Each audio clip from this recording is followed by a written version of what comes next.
آج اللہ نے اس مقام پہ مجھے پہنچایا ہے کہ ایک موقع مجھے دیا ہے کہ میں وہ جو میری خواب تھی، ایک پاکستان کی خواب لے کے چلا تھا، مجھے اللہ نے موقع دیا ہے کہ میں اس خواب کو پورا کر سکوں۔ جو ایک خواب دیکھتا تھا اور شروع سے کہ ایک بڑا ہمارا عظیم ملک بنے گا، بہت بڑا دھچکا لگتا ہے اس سٹرگل کو جب آپ یہ تماشا دیکھ رہے ہیں۔ کبھی اس طرح کی چیز کسی بھی ویسٹرن ڈیموکریسی کے اندر نہیں دیکھی، کبھی سنا بھی نہیں ہے۔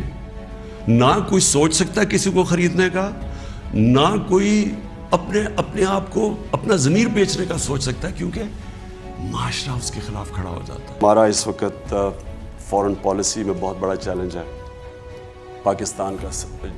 اگر کسی ملک کو اس وقت امن کی ضرورت ہے، اسٹیبلٹی کی ضرورت ہے، وہ پاکستان ہے۔ ہماری فورن پالیسی جب تک ہمارے لوگوں کی بہتری کے لیے نہیں ہوگی، ہم نے کوئی قسم کی فورن پالیسی نہیں بنانی، کیونکہ اب ہماری 22 کروڑ لوگ ہیں۔ ہمیں سب سے زیادہ کوشش کرنی ہے کہ کیسے ہم نے اپنے لوگوں کو غربت سے نکالنا ہے۔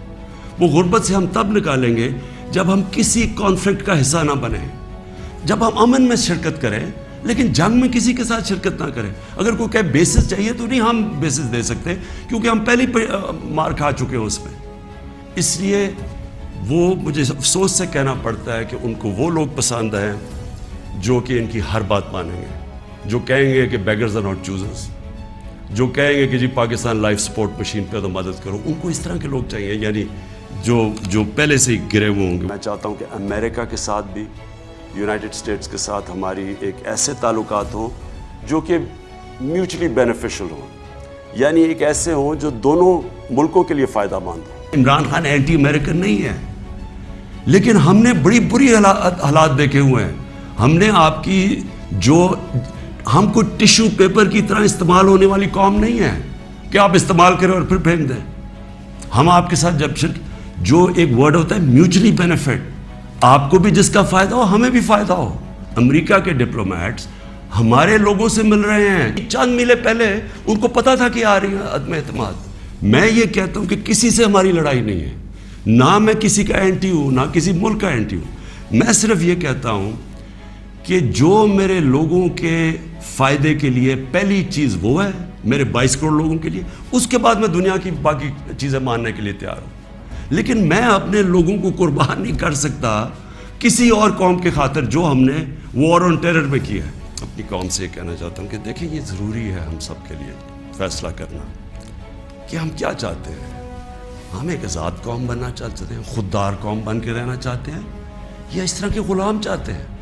جو ہمارا سب سے بڑا احساس ہے وہ ہمارا اوورسیز پاکستانی، ان کو انشاءاللہ ہم اس ملک میں دعوت دیں گے، ہم ان کو گورننس ٹھیک کر کے موقع دیں گے کہ اس ملک میں انویسٹمنٹ کریں۔ وہ جو بیچارہ پاکستانی باہر بیٹھا ہوا ہے، کیا آپ کیوں نہیں ان کو ووٹنگ رائٹ دینا چاہتے؟ ان کے لیے ہم نے آئی ووٹنگ لے کے آئے تھے، ٹیکنالوجی کا استعمال، تو انہوں نے وہ ختم کرنی ہے اور پھر انہوں نے پوری گیم تیار کر کے تاکہ سارے اپنے نیچے لوگ لگ جائیں، ان کے جو بیوروکریٹس جو پرانے ان کے اپنے ہیں وہ لگا کے پھر میچ فکس کر کے انہوں نے الیکشن میں جانا ہے۔ میں پاکستانیوں سے اپنی قوم سے پلیج کرتا ہوں کہ انشاءاللہ میں آپ کو ثابت کر کے دکھاؤں گا کہ یہاں بھی ہم اپنا گورننس سسٹم ٹھیک کر سکتے ہیں، ہم بھی ایک ایسا گورننس سسٹم لا سکتے ہیں جو عوام کی زندگی آسان کرے گا، جو ایسا گورننس سسٹم جو موقع دے گا لوگوں کو پاکستان میں انویسٹ کرنے کا۔ آپ نے اپنی فیوچر کی حفاظت کرنی ہے، آپ نے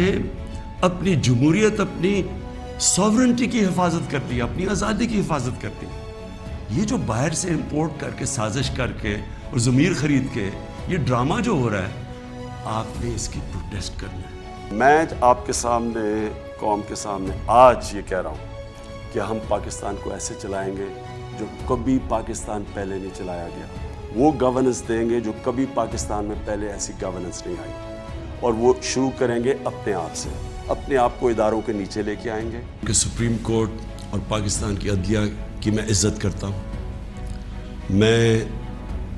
میں نے ایک ہی دفعہ جیل گزاری ہے، اور وہ آزاد عدلیہ کی تحریک کے اندر میں جیل میں گیا، کیونکہ یہ میرا ایمان ہے کہ جب تک ایک ملک کے اندر انصاف نہیں ہوتا، کوئی بھی مہذب معاشرہ اس کی بنیاد انصاف پہ ہوتی ہے۔ یہ کہتے ہوئے مجھے افسوس ہوا.